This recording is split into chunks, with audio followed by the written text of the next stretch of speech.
And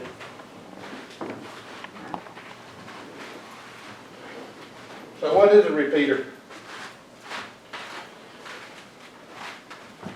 A repeater is a transmit and receive that we're going to use to broaden our footprint. Okay? That's what a repeater does. Jamie, if I move back here, can you see? Oh, yeah, okay. Yeah. He can move up here if he wants to. Can you get where you can see, buddy? I can see you right here. Thank you. You can see okay? Yeah. Take it easy. You don't want to give him this blue. Hey, Dave. Watch it.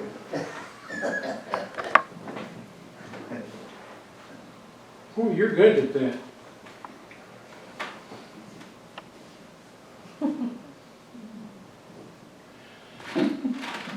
Picture there.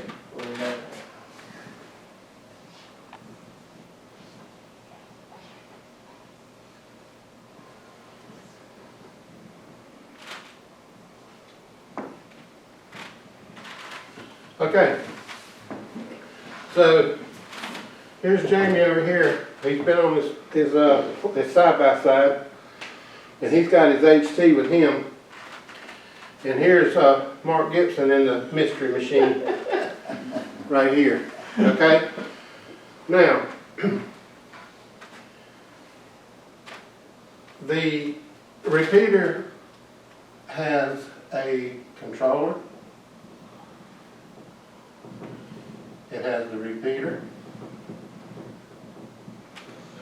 It has a duplexer.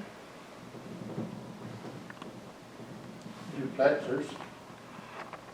Let's talk about that. We know what the repeater is going to do. Mark's going to talk to that tower. There's a building there.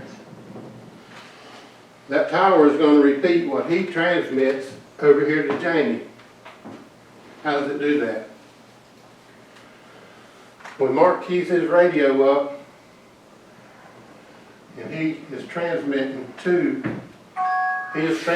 on 146.355. 146.355 is what he's transmitting on. Jamie is receiving on 146.955. Mark is transmitting on 146.355. Jamie is receiving on 146.955. How does that happen? That happens by the wonderful world of duplexers. Duplexers, our duplexers are cans. We've got 6-inch cans, 4 of them. Nice. 2 for receive, 2 for transmit. When the signal comes into the repeater,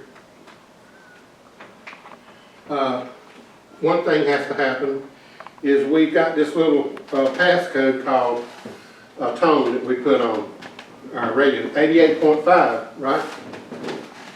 We advertise that, 88.5.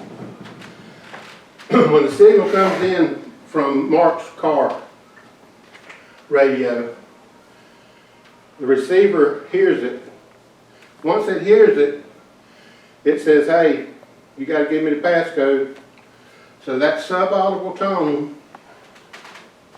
is 88.5. We can't hear it, but it's being transmitted along with your signal. Once it does that, it says, okay, that's great, that's what I'm looking for. So then it opens up a COS, which is a carrier operated switch. Used to be a carrier operated relay. That was a physical relay, but now it's a carrier operated switch. That brings the transmitter up. So we're good to go. Now, we're transmitting and we're receiving now at the same time. Remember that. Comes back to the duplexers. The duplexers, once the signal comes in on the receive side, it is receiving 146.355. It's rejecting 146.955. It's rejecting 146.955. It's passing 146.355. The transmit duplexers is rejecting 146.955 and passing 146.355. Is that confusing? That's what the duplexers do. That's what allows the repeater to work, to transmit, receive and transmit simultaneously. Okay, so with that said, we keep talking about this thing called a controller. The controller is what receives and says yes or no on this 88.5 tone is one of the things it does. Another thing that it does is it controls, it gives announcements, it gives the CWID, the node that we're getting actually can actually replace the controller that we currently have and do many more things. So the controller tells the repeater what it wants it to do. It's the boss. It's the boss. Is there any questions or anything so far? And I'm sorry I'm standing in front of you. No, you're good, that's just it. Is there anything that anybody doesn't understand about this? What do the cans actually do? Is that where the rejection takes place? Yeah, and there's they're tunable. I've seen the knob on the picture. Right, yeah, they're tunable. And what that does is you bring them in alignment, like I said, the two receive cans are receiving 146.355 because that's what is going into it, you know what I'm saying? It's receiving that, but at the same time, now remember, the transmitter's up transmit at the same time. So the receive cans are going to reject that transmit off of the repeater, which is 146.955. So it's causing the antenna to transmit and receive at the same time. Exactly. It gives you the ability to transmit and receive at the same time. Is it two cans because one's a high pass, one's low pass? Four cans. No, Well, we've got four cans, but both, yes. both cans and receive are doing low pass and Yes, receive. so you've got receive high pass, low pass, you've got transmit high pass, low So pass. when it rejects, it keeps it interferes from one to the other. Is that- Yeah. Typically, one can doesn't have the ability to reject that much power from the transmitter. Right. Because you're talking about, on the receive side, you're talking about 0.2 of a microvolt receive sensitivity. And on the transmit side, you're talking about putting out that whatever the repeater master says, it could be 20 watts or it could be 100 watts. How much is ours? How many watts are we putting out? 80 watts. 80 watts, okay. The tuning just lets you line up the frequencies that you want to reject. Is that what that Yeah. is about? Yep. You use a sweep scope. There's several different ways you can do it. So if you're a new ham and you have your HT and you have your output frequency and your input frequency and you forgot your tone, you may not transmit. You may not won't be key the received. repeater. You'll receive it, but you won't That's transmit. right. it. So, And a lot of these repeater systems actually have a receive tone. okay. You can do that as What well. is that called? CTCSS. Yeah, okay, that's what I was thinking. We used to have one there. Yeah, yeah. Well, we still do. You can put CTCSS, you can put DCS tones in too. Just depending on what you want to run. Any questions? The reason I brought my handheld up here, I wanted to make sure I know sometimes it's difficult when people are trying to get into the repeater with a handheld. I mean, it's the nature of the beast. When you talk, be sure that that antenna is vertical. I see people doing this number here all the time. You're getting over to the horizontal type, okay? Vertical, And why is that? because we're vertically polarized. And when you go horizontal, you're actually cutting your signal and your signal power in half. You're going out of phase, yeah. But in reality, after a distance, it all becomes circularly polarized anyhow. Well, that's another point, which is HF. That's HF. related. That's true. I use a vertical antenna for DX a lot. Once you get Australia, it doesn't matter. Once it bounces, so once that signal hits the ionosphere, then it becomes, the polarization becomes More randomized. circular. Well, it Yeah. doesn't have to be that far either. No, it's the bounce. Relatively short distance, Does 50 that also miles. work with tropospheric ducting? The what? Tropospheric ducting, when you have the repeat band opening, does the polarity change? With ducting, I don't know if it does. I don't, don't know. I don't think so. I wouldn't know. I wouldn't think it would. Oh, okay. No. But anyway, like I said, I didn't want to get real technical or anything today. But if I explained it, is any other questions as far as? So with this node that's coming, that you're gonna add, there'll be an internet connection to it, right? That's right. We've got, actually, we're fortunate over there, we've got fiber. We've got a leg of fiber that goes from the repeater site all the way to the main office over on 74. But they're putting me an access point in. So actually what we're waiting on now is my node address to come in so that we can put that into the, he can put it in the node, bring it down, and boom, we're off to the races. and that's another thing we're not paying for? Right. That's amazing. Because that's not cheap to put a node into a, That's a good part of it about knowing people.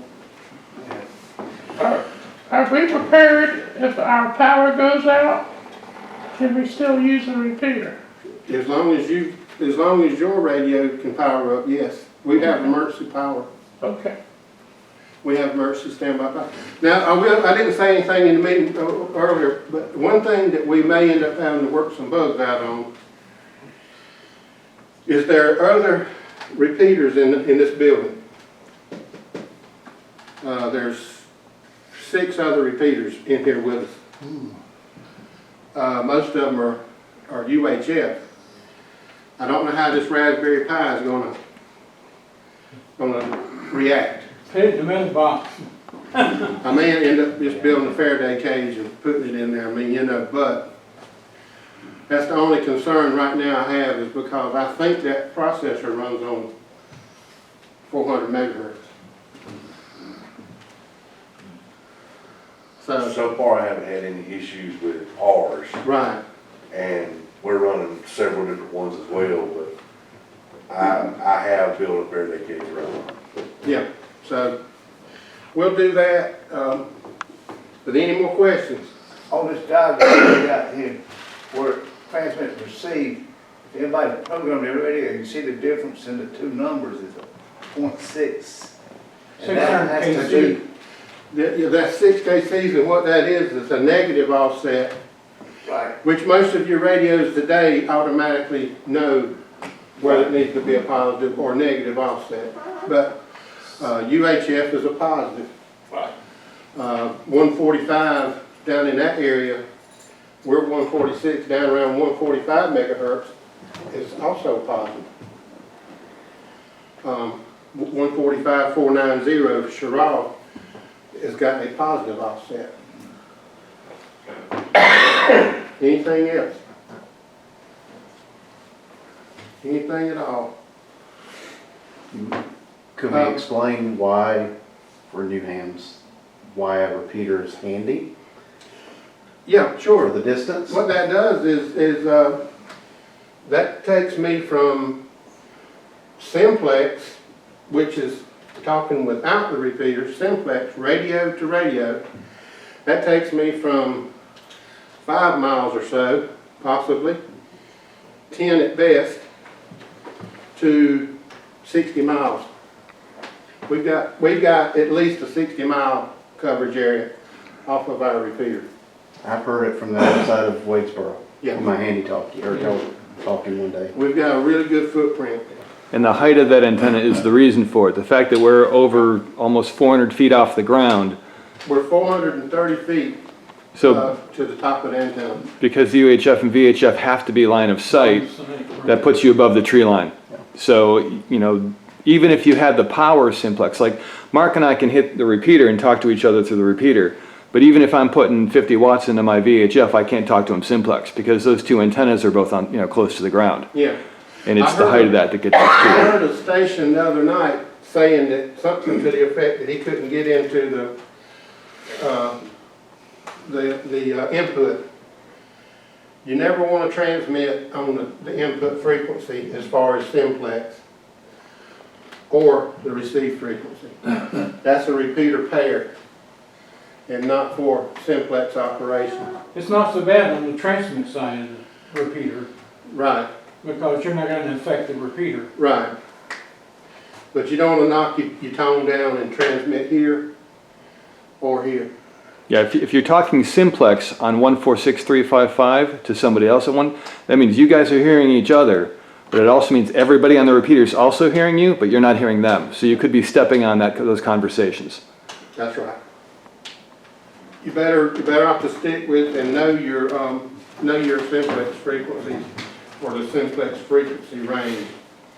146.520 is the international calling. Who is the authority for giving you your frequency and your tone if you do get one? As far as the tone, that's just optional to you. Okay, Your frequency pairs are allocated by SCRA, Sarah, okay. Southeastern Repeater Association. They're the ones who choreograph all the repeaters to make sure that nothing's. So you can't just set up any frequency and go with it then? You can, you No. shouldn't. Okay. You can, it has been done, Oh, okay. but they will quickly take care of that, because if you set a repeater up over here at Laurinburg and it's on our frequency pair, we're already coordinated. They'll take care of that. That becomes an FCC issue. And the ARRL has put out a guide that has, I mean, there's the band plan we're all familiar with, but there is also a guide from the AARL which outlines which frequency ranges within those bands are sort of by convention for different operations. Like there's a range that is more typical for simplex FM, for simplex AM, for simplex SSB on 2 meters. And it's sort of, they're not laws, but they're guidelines to help us all work together and not step on each other. So those guides are also available. Gentlemen's agreement, so. Yes, yes. And so it's, let's say you're setting up a crossband repeater at home, which some of us do. It's a good idea to reference those guides to know that what I'm setting up at home isn't going to interfere with other people in my neighborhood. Well, you set it up,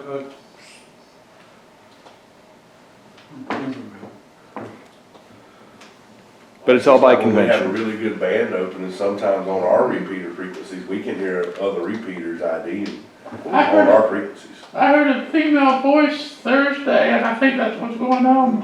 She said, "Good afternoon," and it wasn't our repeater. There's a repeater pair the same as ours down on the coast, east coast. I think it's at Bath.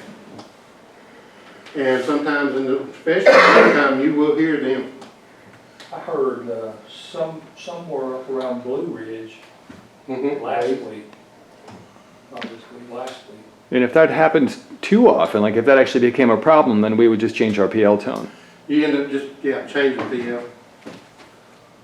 A little bit of a hassle, but we've had to do that before.